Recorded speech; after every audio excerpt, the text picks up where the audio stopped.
আমাদের সমাজে অনেক মানুষ আছেন যাদের জীবনটা ভেতরে ভেতরে ভাঙা, অথচ বাইরে থেকে আমরা তেমন কিছুই বুঝতে পারি না। তারা হাঁটেন, চলেন, কথা বলেন, সবকিছুই করেন, কিন্তু বুকের ভেতরটা দুঃখে ভরা। আমার পাড়ার এক চাচি, যার জীবনের কষ্টের গল্পটা আমি একদিন লিখতে গেলে হয়তো বই হয়ে যাবে। সংসারের অভাব, অনটন, দারিদ্র্য আর মানসিক চাপের মধ্যে তিনি দিন কাটান। স্বামী অল্প বয়সেই মানসিক সমস্যায় আক্রান্ত হয়ে পড়েছেন। সংসারের ভরসার জায়গাটা যখন ভেঙে পড়ে, তখন একজন নারীর জীবনে কি ভয়ঙ্কর পরিস্থিতি তৈরি হয় সেটা হয়তো কেবল তিনিই জানেন। দিনে দিনে এই চাপ, এই বোঝা তাকে ভিতরে ভিতরে খেয়ে ফেলছে। নিজের সন্তান, সংসার, চারপাশের টানাপোড়েনের সব মিলিয়ে তার জীবনটা এক যন্ত্রণা। কোনো স্থায়ী রোজগার নেই, সংসারে টাকার টানাপোড়ন লেগেই থাকে। চারিদিকে মানুষের চোখে অবহেলা, আবার ভেতরে ভেতরে একা লড়াই। এমন জীবন নিয়ে কজন মানুষ টিকে থাকতে পারে? প্রায় সময় তাকে দেখা যায় গ্রামে গ্রামে ঘুরতে। তিনি কোনো ভিক্ষা চান না, কিন্তু চোখের চাহনিতে স্পষ্ট বোঝা যায় তিনি ভীষণ একা।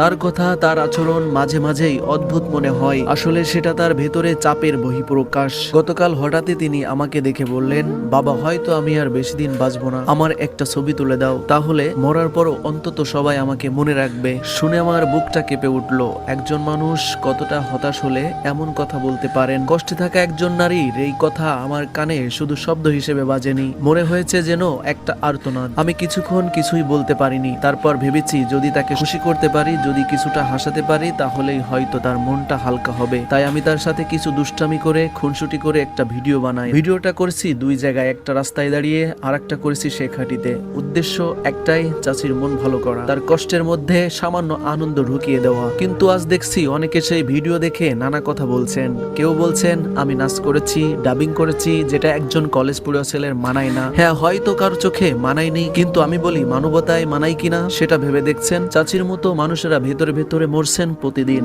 সংসারের অভাব, স্বামীর অসুস্থতা, চারপাশের অবহেলা, সব মিলিয়ে তাদের মনটা একটাই, ভেঙে গেছে যে তারা নিজেদের জীবনের আশা হারিয়ে ফেলছেন। তখন যদি কেউ তাদের একটু দুষ্টামি করে, হাসি ঠাট্টা করে, মুহূর্তের জন্য হলেও কষ্ট ভুলিয়ে দেয়, এটা কি খারাপ? আমি জানি আমি একজন কলেজ পড়ুয়া ছেলে, হয়তো ভিডিও বানানো অনেকের চোখে মানানসই লাগেনি, কিন্তু দয়া করে একটু ভুলে যাবেন না, আমার উদ্দেশ্য একেবারেই খারাপ নয়। আমি শুধু একজন ভাঙা মনের মানুষের পাশে দাঁড়াতে চেয়েছি। আমাদের চারপাশে চাচির মতো অনেক মানুষ আছেন যাদের জীবনের গল্প ভেতরে ভেতরে কান্নায় ভরা। তারা একাকিত্বে ডুবে আছেন, অভাবে জর্জরিত, স্বজনদের অবহেলায় ভেঙে পড়েছেন। তাদের পাশে দাঁড়ানো, তাদের হাসানো, তাদের কিছুটা স্বস্তি দেওয়া, এটাই সবচেয়ে বড় মানবতা। তাই আমার ভিডিওটাকে অন্যভাবে নেবেন না।